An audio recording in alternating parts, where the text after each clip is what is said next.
আজকে পটুয়াখালী বিজ্ঞান ও প্রযুক্তি বিশ্ববিদ্যালয়ের অনেস্ট রিভিউ দিব। এই পটুয়াখালী বিজ্ঞান ও প্রযুক্তি বিশ্ববিদ্যালয় সম্পর্কিত তোমাদের মনের ভিতরে যে প্রশ্নগুলো থাকে, অবস্থান কোথায়, ক্যাম্পাস কেমন, র্যাগিং আছে কিনা, সেশন জট আছে কিনা, টিউশনি করে নিজে চলতে পারবে কিনা, রাজনীতি আছে কিনা, হলে সিট পাওয়া যায় কিনা, থাকা খাওয়া বাবদ মাসে কত টাকা খরচ হবে, ল্যাব ফ্যাসিলিটিস কেমন, এই সবগুলো প্রশ্নের উত্তর আজকের ভিডিওতে তুমি জানতে পারবে। তো শুরু থেকে শেষ পর্যন্ত ভিডিওটা দেখার অনুরোধ রইল। প্রথমেই দেখো পটুয়াখালী বিজ্ঞান ও প্রযুক্তি বিশ্ববিদ্যালয়ের অবস্থান। পটুয়াখালী বিজ্ঞান ও প্রযুক্তি বিশ্ববিদ্যালয় পটুয়াখালী জেলার দুমকি উপজেলায় অবস্থিত। এই হচ্ছে পটুয়াখালী জেলা সদর, আর এই হচ্ছে পটুয়াখালী বিজ্ঞান ও প্রযুক্তি বিশ্ববিদ্যালয়। এই পটুয়াখালী জেলা সদর থেকে পটুয়াখালী বিজ্ঞান ও প্রযুক্তি বিশ্ববিদ্যালয়ের ডিস্টেন্সটা হচ্ছে 18 কিলোমিটার, অ্যাপ্রক্সিমেটলি 18 কিলোমিটার।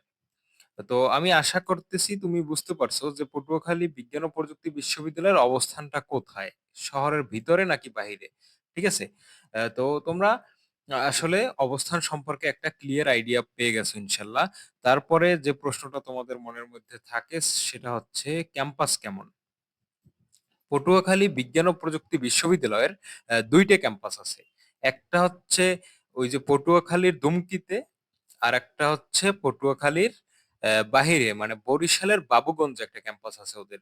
তো ওই বড় ক্যাম্পাসটা পটুয়াখালীর দুমকিতে অবস্থিত, দুমকি উপজেলায়। আর ছোট ক্যাম্পাসটা বরিশালের বাবুগঞ্জে অবস্থিত। তো এই যে দেখতে পাচ্ছ, এটা হচ্ছে 97 একর।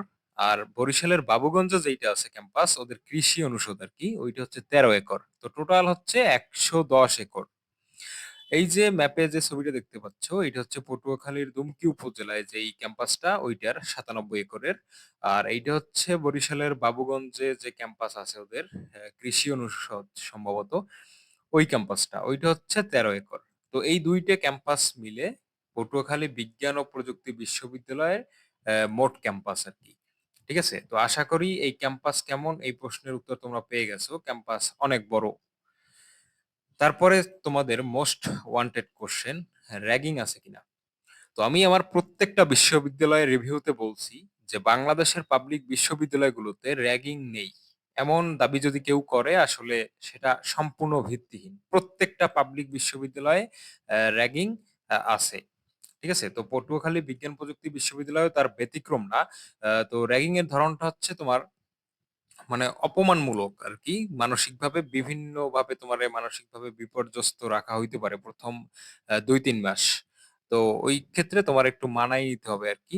তারপরে আস্তে আস্তে সব ঠিক হয়ে যাবে। আবার দেখবা যে যাদের সাথে তোমার মানে একটা খারাপ অভিজ্ঞতা হয়েছিল, ওরাই তোমার বিপদ আপদে এগিয়ে আসবে পরবর্তীতে 2-3 মাস পেরোলে আর কি। তো আশা করি এই র্যাগিং এর বিষয়টা বুঝতে পারছো।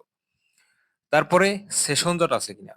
পটুয়াখালী বিজ্ঞান ও প্রযুক্তি বিশ্ববিদ্যালয় গুচ্ছের ভিতরে একটা মোস্ট আন্ডাররেটেড বিশ্ববিদ্যালয় বলা যায়। কারণ বিশ্ববিদ্যালয়টা অনেক ভালো আসলে, কিন্তু এই ক্ষেত্রে ওইভাবে নাম ডাক নাই।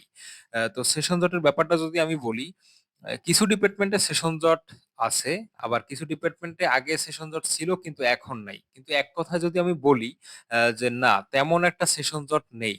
তো সেশন জট মুক্তই বলা যায়।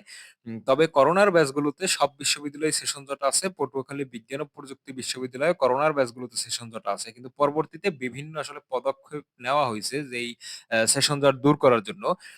তো আসলে সেশন জট ওইভাবে নেই। এক্সেপশনাল দুই একটা ডিপার্টমেন্টে যতদূর জানতে পারছি আছে। টিউশনি করে নিজে চলতে পারবে কিনা। তো পটুয়াখালী বিজ্ঞান ও প্রযুক্তি বিশ্ববিদ্যালয়ের অবস্থান যখন আমি তোমারে দেখাইছি, তুমি কিন্তু দেখতে পাচ্ছ যে জেলা সদর, এই জেলা সদর থেকে 18 কিলোমিটার দূরে একটা উপজেলা সদরের ভিতরে আর কি অবস্থিত হচ্ছে পটুয়াখালী বিজ্ঞান ও প্রযুক্তি বিশ্ববিদ্যালয়। তো এই ক্ষেত্রে আসলে টিউশন সুবিধা উপজেলা সদরে কেমন হইতে পারে সেটা আসলে তোমরা আশা করি বুঝতে পারছো, খুব একটা নাই। আর তুমি যদি পেয়েও যাও তাহলে আসলে খুব একটা স্যালারি তুমি পাবা না। 1500 থেকে 3000 টাকা। ঠিক আছে। 1.5K মানে 1500 টাকা থেকে 3000 টাকা রেঞ্জের ভিতরে তুমি টিউশন পেতে পারো। তো তুমি যদি আসলে 2000 টাকার দুইটা টিউশনি করাও, তাইলে আসলে মোটামুটি ভাবে তুমি নিজের খরচ চালাইতে পারবা। কিন্তু আসলে তুমি যে গিয়েই টিউশন পাবা, বা তুমি আসলে ওই আছো সাপোজ শেরপুরে, তুমি এখান থেকে পটুয়াখালী বিজ্ঞান প্রযুক্তি বিশ্ববিদ্যালয়ে ভর্তি হবা, যে তুমি অনলাইনে টিউশন ম্যানেজ করে ফেলাবা, আসলে জিনিসটা এত ইজি না। তোমার হয়তো বাড়ি থেকে ৫-৬ মাস বা ১ বছর বাড়ি থেকে টাকা এনে তারপরে লেখাপড়ার খরচ চালাতে হবে, বা থাকা খাওয়া বাবদ বাড়ি থেকে টাকা আনতে হবে। পরবর্তীতে তুমি টিউশন পাবে যদি একটু খোঁজাখুঁজি করো আর একটু বড় ভাইদের সাথে কানেকশন রাখো। তারপরে রাজনীতি আছে কিনা। তো রাজনীতি প্রত্যেকটা পাবলিক বিশ্ববিদ্যালয়ের একটা অবিচ্ছেদ্য অংশ, স্পেশালি বাংলাদেশের পাবলিক বিশ্ববিদ্যালয়গুলোর ক্ষেত্রে। তো পটুয়াখালী বিজ্ঞান ও প্রযুক্তি বিশ্ববিদ্যালয়েও রাজনীতি আছে, আগেও ছিল, এখনো আছে, ভবিষ্যতেও থাকবে। তো রাজনীতির ব্যাপারটা আসলে বর্তমানে রাজনৈতিক প্রেক্ষাপট চেঞ্জ হওয়ার কারণে আগের মতো ওইভাবে রাজনীতি নেই। ঠিক আছে, আগের মতো ওইভাবে প্রকট লেভেলের রাজনীতি নেই, কিন্তু যা আছে এখন বর্তমানে টুকটাক আছে। তবে তুমি যদি চাও রাজনীতি থেকে দূরে থাকবা, রাজনীতির সংস্পর্শে যাবা না, তাহলে আসলে তোমারে জোর করে নিবে না। ঠিক আছে? তো রাজনীতির ব্যাপারটা এক কথায় বললে আছে, কিন্তু তুমি যদি চাও রাজনীতি থেকে দূরে থাকবা, তাহলে তুমি সেই সুযোগটাও পাবে। তো আমি তো ভিডিওর মাঝখানে আমি তোমাদের অনুরোধ করি আমার চ্যানেলটা সাবস্ক্রাইব করার জন্য এবং ভিডিওতে একটা লাইক দেওয়ার জন্য। আসলে একটা ভিডিও বানাতে অনেক টাইম লাগে, অনেক সময় যায় আমার। তো বিনিময়ে তোমরা একটা সাবস্ক্রাইব করে দিও আর ভিডিওটা একটা লাইক দিয়ে দিও, যদি সম্ভব হয় তোমাদের দ্বারা। তারপরে দেখো হলে সিট পাওয়া যায় কিনা। তো পটুয়াখালী বিজ্ঞান ও প্রযুক্তি বিশ্ববিদ্যালয়ে মোট ১০টা হল আছে। এই হল কিন্তু এই যে ১০টা বলছি আমি, এই ১০টা হল হচ্ছে বরিশালের ক্যাম্পাস সহ। তো ৬টা হচ্ছে ছেলেদের জন্য আর ৪টা হচ্ছে মেয়েদের জন্য। তো হলগুলোর নাম এই যে তোমরা দেখতে পাচ্ছ। হলগুলোর নাম হচ্ছে এই ছেলেদের হল আর এইগুলো হচ্ছে সবগুলো মেয়েদের হল। তো হলে সিট পাওয়া যায় কিনা এইটা এক কথায় বলতে গেলে শুরুতে গিয়েই যে তুমি হলে উঠেই লেখাপড়া করতে পারবে এমন না। হয়তো ১ সেমিস্টার তোমারে বাহিরে থাকতে হতে পারে। ঠিক আছে? ১ সেমেস্টার বা ২ সেমেস্টার বাহিরে থাকতে হতে পারে। 100% সিওর না যে তুমি গিয়েই হল পাবা। তবে লবিং থাকলে আসলে ২-৩ মাস পরে হলে ওঠা সম্ভব। ঠিক আছে? তো যাই হোক, হলের ব্যাপারটা আমি আবারও এনশিওর করি তোমাদের যে এইভাবে তুমি আসলে শুরুতে গিয়েই হল পাবে না। শুরুতে মনে করো ১ সেমেস্টার বা ২ সেমেস্টার বাইরে থাকা লাগবে এমন একটা মাইন্ডসেট নিয়েই তোমাকে যেতে হবে। তো তুমি বাইরে তো থাকবা মেস ভাড়া করে, যদি হলে সিট না পাও সেক্ষেত্রে কত টাকা কি খরচ হবে আমি একটু পরেই বলতেছি। ভিডিওটা শেষ পর্যন্ত দেখো আর ভিডিওটা একটা লাইক দিয়ে দাও। এই যে তারপরে দেখো থাকা খাওয়া বাবদ মাসে কত টাকা খরচ হবে। পটুয়াখালী বিজ্ঞান ও প্রযুক্তি বিশ্ববিদ্যালয়ের অবস্থান হচ্ছে এটা উপজেলা সদরে। তো উপজেলা সদরে খাওয়া দাওয়ার খরচ আর থাকার মানে ব্যবস্থা আসলে ওইভাবে আহ, আছে, কিন্তু আসলে খুব যে ব্যয়বহুল এমন না।